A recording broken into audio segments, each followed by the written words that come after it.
Hello, welcome to Film Fireside. My name is Bryson. The Gentleman was directed by Guy Ritchie. Recently, he directed the new Aladdin live-action remake, which, of all the Disney remakes last year, was the most tolerable. What does the decimeter say? Not great, not terrible. I didn't really like the film, but in comparison to the other remakes, yeah, I like that one the most. Guy Ritchie is a really great filmmaker. The other thing he's known for is the Sherlock Holmes movies. Guy Ritchie has a really fun style and fun way of making movies, and this is very apparent in his newest movie, The Gentleman. Gentleman is a crime dramedy, I suppose. A lot of funny moments within this film. I would say more funny moments than like serious and intense. I just think it's a really entertaining film. It's just really spastic. Yeah, that's the word I would use to describe this movie. It's very spastic. In a good way. It's a good way to be. This film is spastic in the best types of ways. This film really resonates. I've only seen parts of this movie, so I don't really know for sure how true that what I'm about to say is, but it definitely resonates the tone of Snatch. I've only seen the first like 20 minutes of Snatch. I wanted to finish the whole thing before I did this review, but then I was like, no, I don't want to do that because I don't want to just sit and compare The Gentleman with Snatch. All I need to say about it is that it definitely resonates that tone, so if you're familiar with Snatch, you'll watch this movie and maybe like it's just Snatch 2. Or you may not, I don't know, maybe you won't. This film's strong point lies within the character work done by all the actors in this film and all the performances in this film. My goodness, every character is just so driven, so unique. Character work is something very important in any and all movies. If you don't really care about the character, then this drive of the story doesn't really work. And I would say the story maybe in and of itself was a little like classic, basic, maybe things we've seen before, but the characters placed within this story is what really drove and pushed the story to be what it was, which was really good. It was a great movie. I enjoyed myself. One of the questions I have to ask myself though, as far as flaws of the movie, is did this movie feel inconsequential? I don't have a clear yes or no answer to that question, because yes, I'm glad I saw the movie. I'm happy that I went to the theater and had this movie-going experience. Is it inconsequential in the sense that could I imagine my life without the movie? I don't know. At the same time, I think if I gotta be honest, this film is a little inconsequential in that it is a story I've seen before.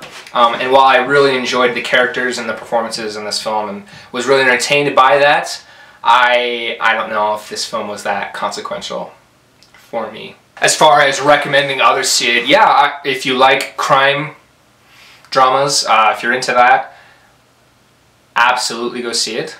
As far as giving this film a score, I've been having a really hard time deciding between a 7 out of 10 and an 8 out of 10.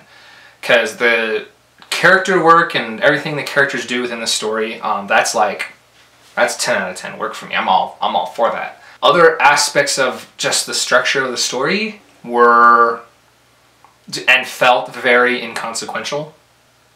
Okay, here's and this is something that's strictly my experience. That's something you gotta understand sometimes with movies. That's just how it can be with movies sometimes, is things just don't work for some people and they work for others. I think this was something for me. I just sat and instead of being like, oh my gosh, are they gonna die? Oh my gosh, what's gonna happen? I was like, are they gonna die? Okay. Oh, that happened. I don't care! You know, instead of being like really engaged and on the edge of my seat. Now I can't really, it's hard to fault the movie for that though, because that's my experience and I can't necessarily speak for others. Others may have been just so engaged in this film. It has a fairly high rating last I checked on IMDb. It has like an 8.1 on IMDb, which is really high, especially for a movie to come out like at the beginning of January. Most often you'll find is most movies released in January are kind of like the fall off of Oscar season, and it's just like, oh, they're just these movies that studios are producing to keep a little revenue coming in until next award season. So for a movie to come out in January that's that good of quality and good caliber, I have to give credit to that too. What I would like to do eventually is I would like to make like a list of different aspects of the film, i.e. like directing, screenwriting, many things like that, and then give those aspects a score within a film, and then average it all out, and that's my final score of the movie. I'll do that eventually, but now I think I have to base things off of just the quality of the film and my experience with the film. So considering the fact that the quality of this film is very, very high, but maybe my experience wasn't as like intense as maybe I would have liked it to be, I'm gonna stick with 7 out of 10. Could be an 8 out of 10. Maybe next week I will be like, yeah, change my mind. It's an 8 out of 10, and it'll be too late because I've already spoken on the YouTube, and YouTube is final. There's no going back. But I know the truth. There's no going back. Thank you so much for watching. What are your thoughts if you've seen the movie? Or if you saw The Gentleman, what were your thoughts on it? Likey, no likey? Why did I say likey? Tell me your thoughts on The Gentleman. I just want to hear your thoughts on it. If you've seen Snatch in comparison, what are your thoughts on that? Guy Ritchie, what's your thought on Guy Ritchie films? Any that I should see that I didn't mention? Let me know in the comments. Comment, like, subscribe. Bye-bye.